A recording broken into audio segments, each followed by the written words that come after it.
안녕하세요. 파산관제인 홍현필 변호사입니다. 법인파산 실무, 기존 계약의 처리, 이번 시간엔 임대차 계약을 살펴보겠습니다. 임대차 계약은 전형적인 쌍무계약 일정으로 임대차 기간 중에는 남은 기간 목적물을 사용 수익하게 할 임대인의 의무와 차임을 지급할 임차인의 의무가 남아있게 되므로 법 335조가 적용되고 파산관제인으로 하여금 계약의 해지 또는 이행을 선택하게 하여 계약관계를 처리하는 것이 원칙입니다. 그러나 임차인이 파산한 경우에 관한 민법, 주택임대차보호법 및 상가건물 임대차보호법의 규정에 따라 이 원칙이 수정되는 경우가 많습니다. 또한 임차보증금이 지급된 경우 그 임차보증금 반환 청구는 보호 범위와 정도에 관하여 논란이 있습니다. 자, 임대인이 파산한 경우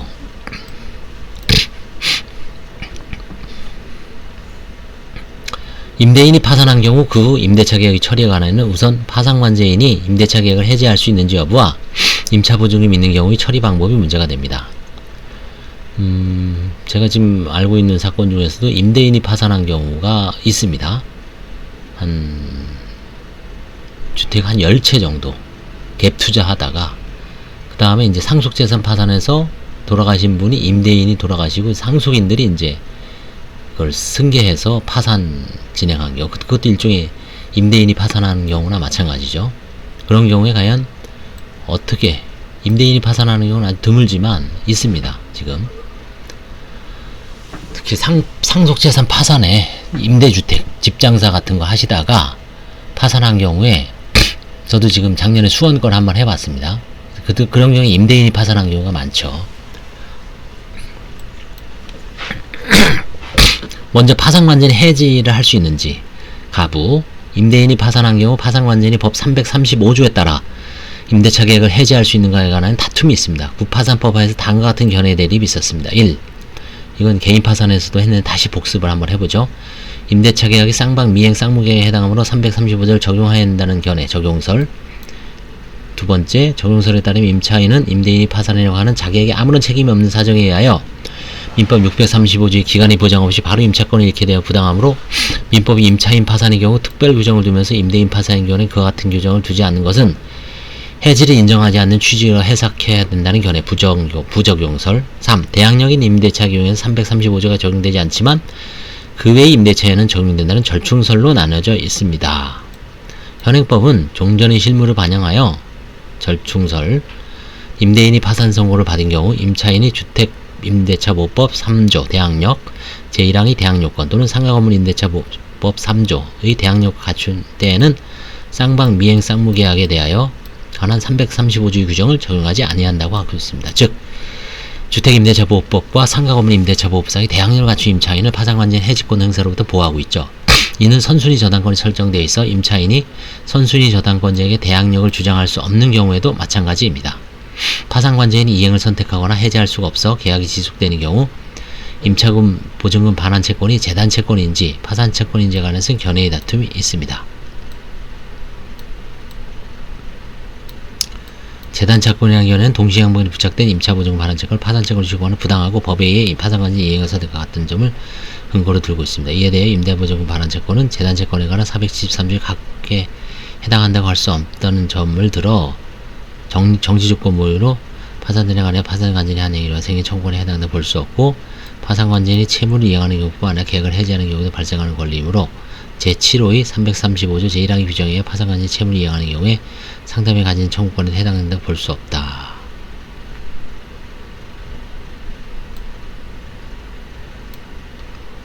그래서 이제 파산채권이라는 견해, 재단채권이라는 견해 학설이 대립하고 있습니다. 임대차 계약이 계속되는 경우 임차인은 파산관제인에 대하여 차임 지급 의무를 부담하죠. 또 대항력 있는 임대차의 경우에도 파산관제인은 차임 미지급, 무단전대 등 채무불이행 사유에 의한 해지권을 행사할 수 있습니다.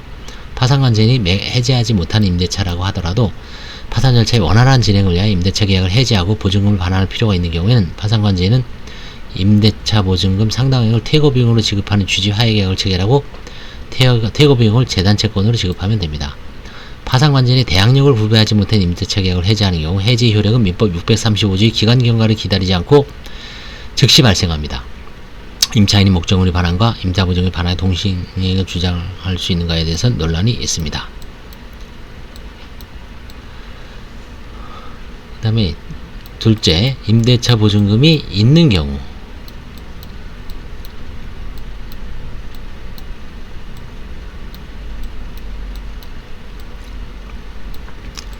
임대차 보증금은 임대차 계약에 부수하여 파산 선고 전부터 성립되어 있는 채권이고, 임대차 보증 반환 채권은 임대차 종료 후 목적물이 반환하는 때 연체차임 및 관리비, 부당이득금, 손해배상금 등 임대차와 관련된 발생한 임차인의 채무로 공제한 잔액이 있을 것을 조건으로 하는 정지조건부 파산 채권입니다. 따라서 임차인은 목적물을 반환하기 전까지 임차보증금 반환 채권을 자동채권을 하는 상계를 할 수 없고, 채무를 변제하면서 후에 임차보증금 반환 채권과 상계를 하게 하여 임차보증금 반환 채권의 한도 내에서 변제액의 임치를 청구할 수 있을 뿐입니다. 한편 파산이 선고된 경우 파산 채권자인 임차인은 파산 선고 시 단기 및 차기 차임에 관하여 상계를 할 수 있고, 보증금이 있는 경우 시기 제한 없이 단기와 차기 그 후의 차임에 관한 상계를 할 수 있습니다.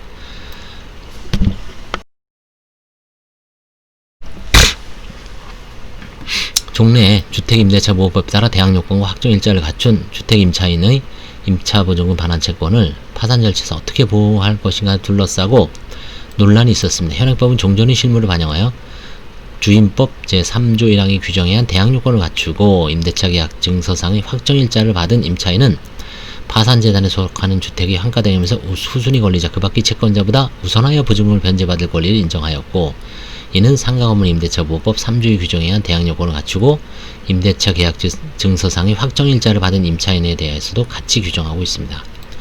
또한 주택임대차보호 8조의 규정에 의한 임차인은 같은 조의 규정에 의한 보증금을 파산재단에 속하는 주택의 환가되면서 다른 담보물권자보다 우선하여 변제받을 권리가 있고, 이 경우 임차인은 파산 신청일까지 주택임대차보호 3조 1항의 규정에 의한 대항요건을 갖춰야 하며, 이는 상가건물도 이제 마찬가지입니다. 여기서 말하는 우선 변제권은 파산 절차 또는 경매 절차에서 우선 변제권을 갖는다는 뜻이지 경매 신청권까지 부여되는 것은 아닙니다. 이처럼 우선 변제권이 인정되는 임차보증금 반환 청구권에 관한 재단채권인지 파산채권인지, 파산채권이라면 일반적 파산채권과 마찬가지로 채권조사 확정 절차를 거쳐야 하는지, 별채권을 준하여 채권조사 절차를 거치면 충분한지 논란이 있습니다.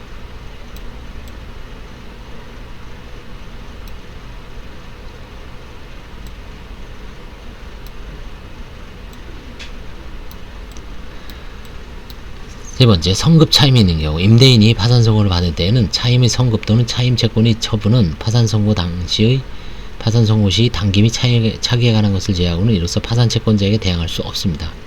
즉 차임을 매월 말 지급하는 것으로 정한 경우 임차인이 1년분의 차임을 선급하였더라도 임차인은 파산관제인이 파산 선고를 받은 달과 그 다음 달이 차임을 제외한 차임을 청구하면 이를 이중지급이라는 이유로 거절할 수 없습니다. 파산 선고를 받은 임대인이 미경과분의 차임 채권을 양도한 경우에도 마찬가지입니다. 이처럼 파산 채권자에게 대항할 수 없음을 일어나 손해를 받은 임차인 또는 채권 양수인은 그 손해배상에 관하여 파산 채권자에서 권리 행사할 수 있습니다. 이는 지상권에 관하여 준용합니다. 한편 자산 유동에 관한 법률 제2조 2항 소정의 자산 보유자가 파산한 경우 유동화 자산 중 차임 채권에 관한 법 340조가 적용되지 않습니다. 두 번째, 임차인이 파산한 경우. 임차인이 파산에 관한 민법 637조가 법제 335조의 특징이므로 임차인이 파산선고를 받은 경우에는 임대차 기간 약정이 있는 때에는 임대인 또는 파산관제는 민법 632조 규정에 의해 계약 해지 통고를 할 수 있습니다. 이 경우 상대방이 통고를 받은 날부터 민법 635조 제2항 각호 소정의 기간이 경과되면 해지 효력이 생겨 임대차는 종료되며 각 당사자는 상대방에 대해 계약 해지로 인한 손해의 배상을 청구하지 못합니다. 주택임대차보호법 4조, 상가건물임대차보호법 9조의 임대차 기간에 관한 강행 규정이 적용되는 경우라 하더라도 민법 637조에 기한 임대인의 해지권은 제한되지 않습니다.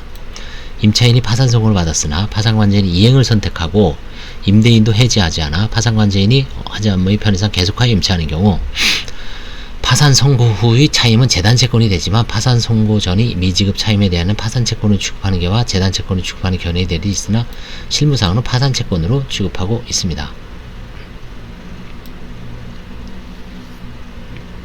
임대인 또는 파산관계인이 해지한 경우에 파산성공제 미지급 차이는 파산채권이고 파산성공일부터 계약이 해지되어 종료하는 날까지 차임 및 그 이후 인도시까지 차임 상당 손해금 또는 부당이득금이 재단채권이 됩니다. 따라서 파산관계인은 특별한 사정이 없는 한 조기의 임대차 계약을 해지하는 것이 좋습니다. 그리고 임대인 및 파산관계인은 상대방에 대해 상당한 기간을 정하여 그 기간 안에 계약의 해지나 이행 여부를 확답을 최고로 할 수 있고 상대방이 그 기간에 확답을 하지 않은 때는 계약을 해지한 것으로 보고 있습니다.